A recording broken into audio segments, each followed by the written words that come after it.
Titingnan na natin kung may laman tong ubi ko. And itong ubi ko, nakagapang. Yan. Yung sa puno ng langka ko. Yan o.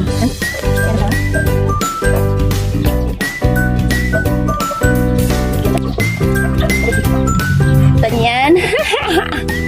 Oh my God. Napagod na ako. Ay! Mapuputol.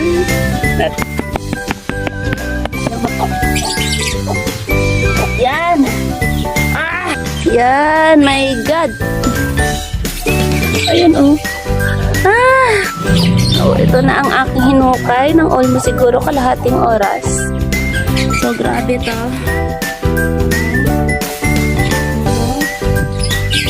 I'm so happy.